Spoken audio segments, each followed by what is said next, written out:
Users of the internet, how did you end up meeting a famous celebrity? The night our kitchen was falling apart turned out to be the most incredible shift of my culinary career. What started as a disaster ended with me learning invaluable lessons from one of the world's most famous chefs, though at the time, I was just trying to survive the worst dinner service of my life. Back in 2019, I was working as a line cook at this small Italian place in NYC, barely making ends meet while attending culinary school. The restaurant wasn't anything fancy, just a cozy spot in Hell's Kitchen that had managed to stay in business for over 2 decades, serving comfort food to locals and theatre crowds alike. Our regular customers loved our homemade gnocchi and traditional tiramisu, recipes passed down through the owner's family for generations.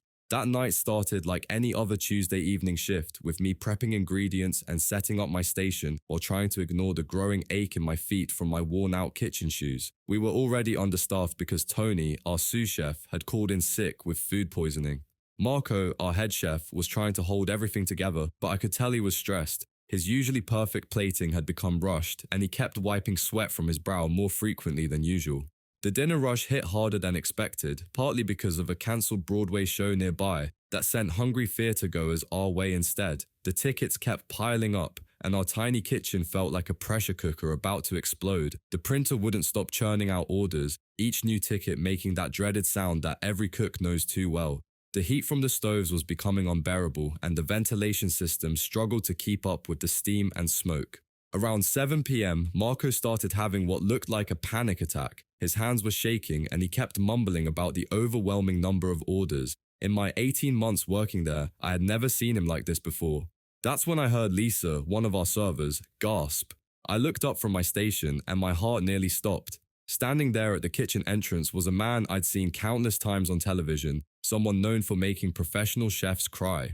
Gordon Ramsay himself, wearing a simple black sweater and looking concerned. The kitchen fell silent except for the bubbling of pots and the sizzle of the grill. He had walked in with his family for dinner but noticed the chaos through our open kitchen setup. Despite the full dining room and the clear stress in the kitchen, he didn't hesitate. Instead of turning around and leaving like most celebrities would, he approached Marco and started talking to him quietly. His tone was nothing like his TV persona, calm, professional, and genuinely worried. He spoke to Marco like a colleague, not a stranger, and the respect in his voice was evident. What happened next still feels surreal. Ramsay asked Marco if he needed help, and before any of us could process what was happening, he had borrowed an apron and was washing his hands at the prep sink. He took one look at our ticket rail and immediately started calling out orders in the most organized way I'd ever heard. His presence alone seemed to bring a sense of calm to our chaotic kitchen, like a conductor taking control of an orchestra mid-performance.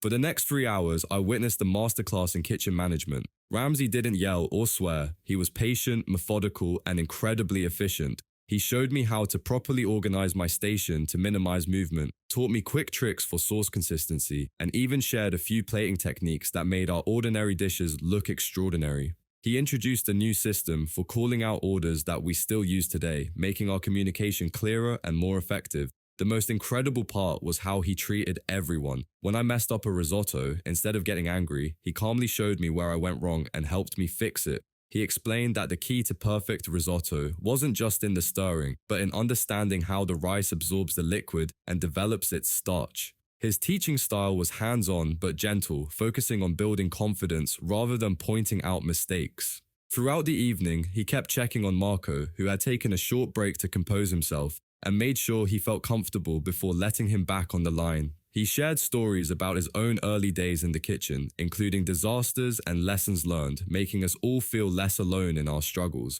Even the dishwasher received tips on organization and efficiency. By the end of the night, we had served every table, received 0 complaints, and actually got more compliments than usual. Several customers specifically mentioned that their meals were the best they'd ever had at our restaurant. Ramsay's family had eaten in our dining room, looked after by the staff, while he helped us survive what could have been a disaster of a service. When things finally calmed down, our owner tried to offer him payment or at least a free meal, but he refused both. Instead, he spent another 30 minutes giving us tips on kitchen organization and workflow. Before leaving, he handed me his business card and told me to reach out when I finished culinary school. He said he was always looking for passionate cooks who could handle pressure and maintain their composure. That night changed my entire perspective on the culinary industry. Thanks to his reference, I ended up doing an internship at one of his restaurants after graduation. Every time I train new staff now, I remember how he treated us that night and try to pass on the same lessons about patience, professionalism, and helping others in need. Sometimes the best encounters happen when everything seems to be going wrong, and sometimes your culinary hero turns out to be even better than you imagined. Story number 2. When my car broke down at LAX during the worst day of my life, I never expected a Hollywood legend would be the one to save me. But sometimes guardian angels wear black jackets and ride motorcycles, and sometimes they turn out to be the internet's favorite actor. It happened back in late 2018, during what felt like the universe's most twisted game of let's ruin this person's day. I was rushing to catch a flight to Boston for my dad's emergency surgery, and everything that could go wrong was going wrong. The real nightmare started when my decade-old Honda Civic decided this was the perfect moment to end its life, right in the middle of the departure terminal drop-off area. This wasn't just a small breakdown, we're talking full-on death rattle, smoke billowing from the hood, dangerous levels of overheating. The worst part? I was blocking one of the busiest lanes during peak hours. Cars started honking, people were getting angry, and airport security was approaching with that look that meant I was definitely in trouble. I was already running late, sweating through my shirt, and now panic was setting in. The stress of my dad's situation combined with this disaster had me on the verge of tears. That's when I heard a calm voice behind me asking if I needed help. What happened next felt like a scene from a movie, appropriate considering who was about to enter my life. I turned around to find myself face to face with none other than Keanu Reeves. For a moment, I thought I was hallucinating from stress, but no. There he was, already taking off his jacket, looking exactly like he does in movies, just with a bit more beard. Before I could even stammer out a response, he was waving over some nearby people. Within minutes, he had organized a group of strangers to help push my car to the nearest parking space, about 50 yards away. The whole time, he kept the mood light and positive. He didn't just supervise, he was right there pushing, getting his hands dirty, and somehow managing to diffuse the tension from angry travelers with just his presence. Airport security, who had been ready to write me up moments before, suddenly became helpful when they recognized him. It was like watching a masterclass in turning chaos into calm. Once we got the car parked, I was still panicking about missing my flight.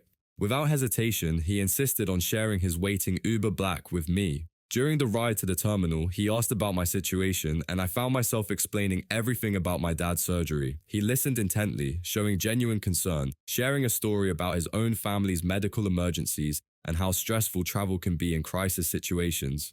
The most surreal part was watching him handle the attention we got.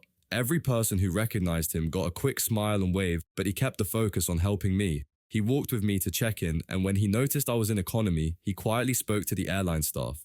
Next thing I knew, I was being upgraded to first class because somehow the system had a mysterious error with my original booking. Before saying goodbye, he shared some Buddhist wisdom about how moments of crisis often bring out the best in people. He asked for my dad's first name and said he would keep him in his thoughts. I still remember how he gripped my shoulder and told me everything would work out. There was such genuine compassion in his voice that I actually started believing it. What struck me most was how he handled everything with zero fuss. He didn't want attention or recognition. He saw someone in trouble and stepped up to help, treating me like a human being having a rough day rather than a fan or a stranger. In the 10 minutes we talked, he never once made the situation about him or acted like he was doing anything special. The real kicker came about a week later. I was sitting with my recovering dad in the hospital when a massive flower arrangement arrived. The card simply read, "Best wishes for a speedy recovery," followed by a simple KR signature. My dad had no idea who sent them until I told him the whole story. The nurses later told me that they had never seen such an elaborate arrangement in that ward. Looking back, what impresses me most wasn't just meeting Keanu Reeves. It was experiencing firsthand why people say he's the nicest guy in Hollywood. He didn't just help in the moment and forget about it. He actually remembered my dad's situation and followed up. That level of thoughtfulness from someone who meets thousands of people a year is extraordinary. This experience taught me something important about both celebrities and people in general. Sometimes the worst moments in life can lead to the most meaningful encounters. More importantly, true character shows in how people treat others when there's nothing to gain. He could have walked past like everyone else did. Instead, he chose to stop and help, and he did it in a way that put humanity before celebrity. Every time I see him in a movie now, I think about that day at LAX. When people ask me if celebrities are really like their public image, I can at least say that in Keanu's case, he's actually better in real life than any role he's played on screen. He's proof that sometimes your heroes can live up to your expectations, and then some.